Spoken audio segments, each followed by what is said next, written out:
Video ini dibuat untuk mempermudah pemahaman siswa dalam bab 2 Strategi Algoritmik dan Pemrograman Informatika kelas 11. Video ini dibuat berdasarkan isi buku paket informatika kelas 11. Pembuat video pembelajaran, Romi SMAN 2 Nganjuk.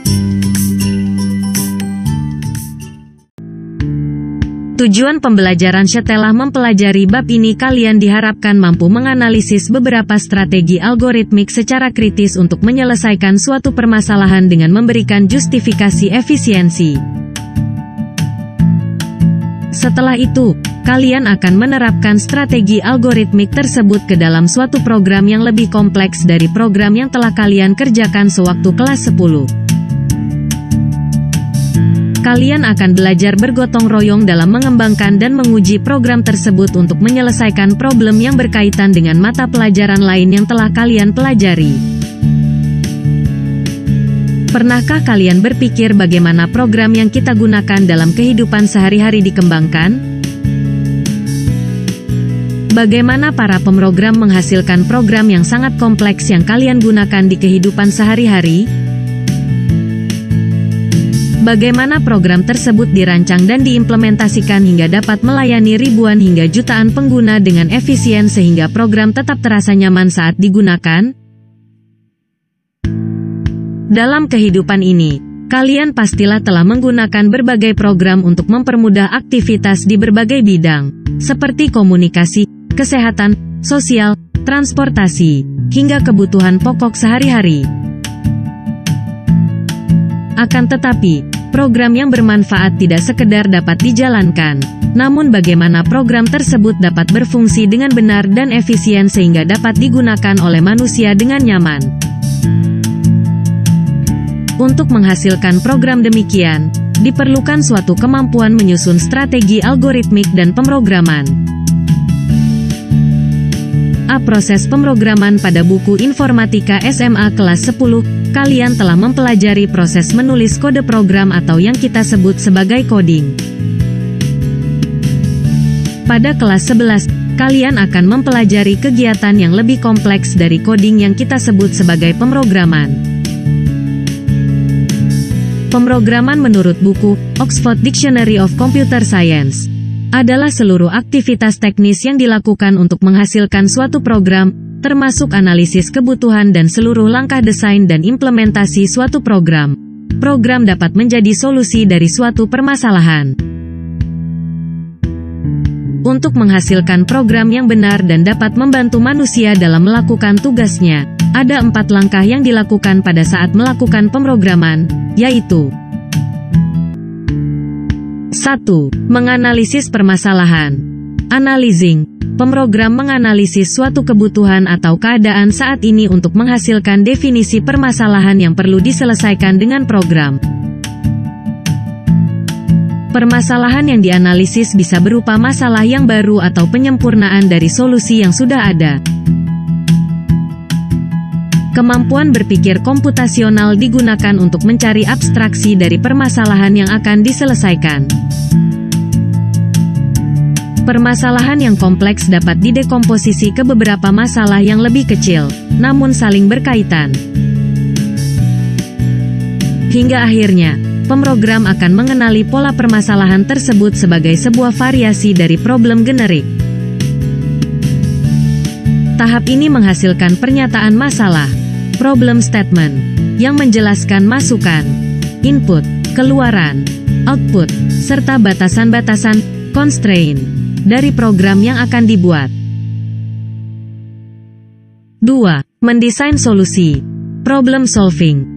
Dari pernyataan masalah ini, pemrogram merencanakan strategi untuk menghasilkan keluaran berdasarkan masukan yang diterima. Pemrogram tidak harus merencanakan solusi dari awal. Mereka dapat menggunakan solusi atau potongan solusi yang sudah ada dari permasalahan yang telah diselesaikan sebelumnya. Bahkan, jika problem generik telah ditemukan, pemrogram dapat memodifikasi algoritma generik agar sesuai dengan permasalahan. Proses ini akan menghasilkan algoritma berupa narasi, pseudocode, atau diagram alir.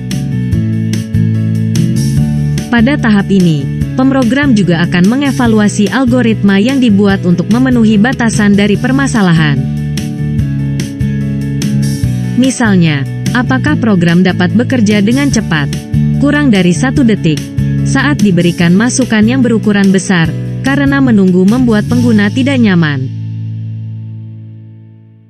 3. Mengimplementasikan solusi dalam bentuk program, coding.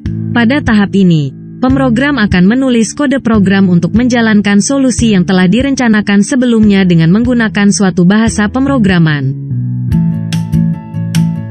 Memilih bahasa pemrograman menjadi pertimbangan di tahap ini. Selain itu, mengubah algoritma menjadi kode program juga melibatkan banyak pertimbangan teknis. Misalnya, tipe data, struktur kontrol yang digunakan, dan lain-lain. Keempat tahap di atas seringkali tidak dilakukan satu kali, tapi berkali-kali sehingga membentuk suatu siklus pemrograman. Kalian mungkin merasakan bahwa program yang kalian buat masih jauh lebih sederhana dibandingkan dengan program yang biasa kalian gunakan dalam kehidupan sehari-hari. Hal tersebut sangatlah wajar, karena program-program yang kompleks dengan tampilan visual dan interaktif yang banyak dipakai saat ini telah melewati tahapan pengembangan yang panjang dan telah melalui beberapa versi. Apabila kalian menggunakan sebuah program yang disediakan secara daring, misalnya untuk berbelanja, dan rutin dalam waktu lama, kalian akan merasakan bahwa program tersebut senantiasa mengalami perubahan dan perbaikan atau penambahan fitur secara terus-menerus. Hal ini menjadi bagian dari siklus kehidupan suatu program agar terus relevan dengan kebutuhan penggunanya. Pendekatan siklus ini juga bermanfaat jika kalian ingin membuat sebuah program yang kompleks. Kalian dapat menetapkan suatu bentuk akhir dari program yang akan kalian buat dan mendekomposisinya ke dalam program-program antara yang lebih sederhana. Misalnya, kalian ingin membuat program yang mampu memprediksi kondisi hutan Indonesia di masa depan. Untuk membuat program yang kompleks tadi, kalian dapat mulai dengan membuat program yang dapat membaca dan mengolah data hutan dalam bentuk tabel terlebih dahulu. Kemudian menambahkan analisis data sederhana dalam bentuk grafik batang, kemudian mengubahnya menjadi visualisasi berbentuk peta, baru akhirnya menambah kemampuan prediksi keadaan hutan. Praktik baik pemrograman kalian perlu mengumpulkan dengan rapi hasil pekerjaan dari langkah di atas. Misalnya, coret-coretan, algoritma yang dibuat, kode sumber, serta proses pengujian yang dilakukan. Hal ini disebut dokumentasi program. Dokumentasi berguna bagi kalian maupun orang lain untuk memahami kode program dengan cepat. Dokumentasi dapat ditulis baik di dalam kode program maupun di dokumen terpisah, untuk program yang kompleks. Dokumentasi yang ditulis menyatu dengan kode dapat ditulis menggunakan komentar.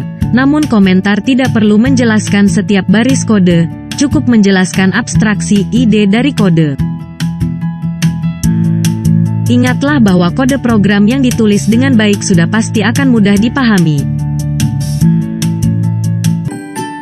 Contoh kasus siklus pemrograman selanjutnya, mari kita coba lakukan keempat langkah tersebut untuk membuat sebuah program yang dapat membantu seseorang mengidentifikasi jenis segitiga berdasarkan panjang ketiga sisinya.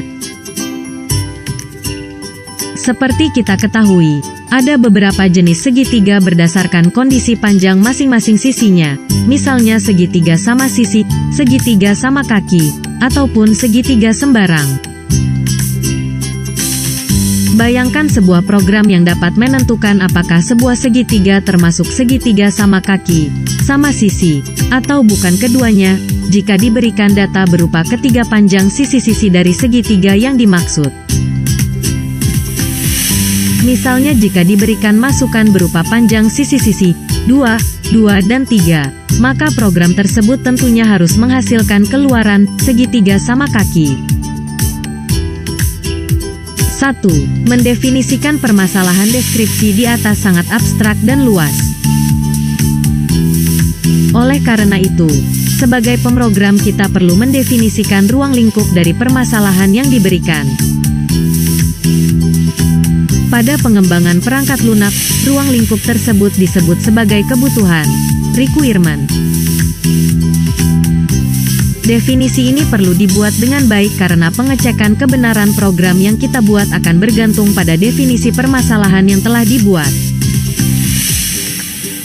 Untuk menggali requirement, kalian dapat bertanya kepada pembuat soal, kepada guru, atau kepada orang-orang yang nantinya akan menggunakan program kalian. Misalnya pada deskripsi mengidentifikasi jenis segitiga di atas, kita perlu mencari jawaban dari beberapa pertanyaan berikut. A. Bagaimana caranya mengidentifikasi apakah data panjang sisi-sisi tersebut menunjukkan sisi sebuah segitiga? Karena bisa jadi tidak ada segitiga yang memiliki panjang sisi-sisi sebagaimana data yang diberikan. B. Bagaimana menentukan jenis segitiga dari panjang sisi-sisinya? C. Jenis segitiga apa saja yang harus kita identifikasi?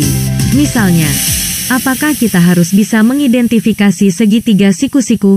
D. Batasan seperti apa yang harus dipenuhi oleh data masukan? E. Keluaran seperti apa yang harus diberikan oleh program? Dan seterusnya. Setelah pertanyaan-pertanyaan tersebut terjawab, kalian dapat membuat definisi permasalahan yang lebih formal.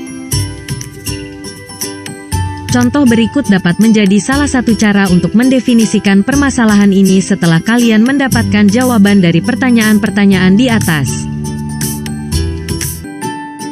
Mengidentifikasi jenis segitiga. Deskripsi. Diberikan 3 buah bilangan bulat yang berada pada rentang 1, 1000, yang merupakan panjang sisi dari sebuah segitiga. Identifikasi apakah ketiga sisi tersebut membentuk segitiga sama sisi, atau segitiga sama kaki, segitiga sembarang, atau tidak bisa membentuk segitiga. Masukan. Masukan terdiri atas 3 bilangan bulat A, B, dan C yang merupakan panjang masing-masing sisi segitiga pada rentang 1, 1000. Proses. Dari masukan yang diberikan, kita harus menentukan terlebih dahulu, apakah ada segitiga dengan panjang sisi-sisi A, B dan C. Jika tidak ada, maka program dapat berhenti dan melaporkan bahwa data masukan tidak menunjukkan sisi-sisi sebuah segitiga. Jika ternyata A, B dan C merupakan sisi-sisi sebuah segitiga, maka program harus menentukan jenis segitiga apakah yang memiliki panjang sisi-sisi A, B dan C tersebut. Keluaran. Keluaran berupa teks sebagai berikut ini. Segitiga sama sisi. Jika masukan berupa segitiga sama sisi. Segitiga sama kaki. Jika masukan berupa segitiga sama kaki. Segitiga sembarang. Jika masukan berupa segitiga sembarang. Bukan segitiga. Jika masukan bukan berupa segitiga. 2. Merancang solusi setelah definisi persoalan. Masukan, proses, keluaran. Dibuat seperti di atas. Selanjutnya kalian akan mencoba menyusun algoritma untuk menyelesaikan permasalahan tersebut. Pertama-tama, untuk menentukan apakah ada segitiga yang memiliki sisi-sisi dengan panjang sesuai masukan, yaitu A, B dan C, maka nilai-nilai tersebut haruslah memenuhi aturan, teorema pertidaksamaan segitiga.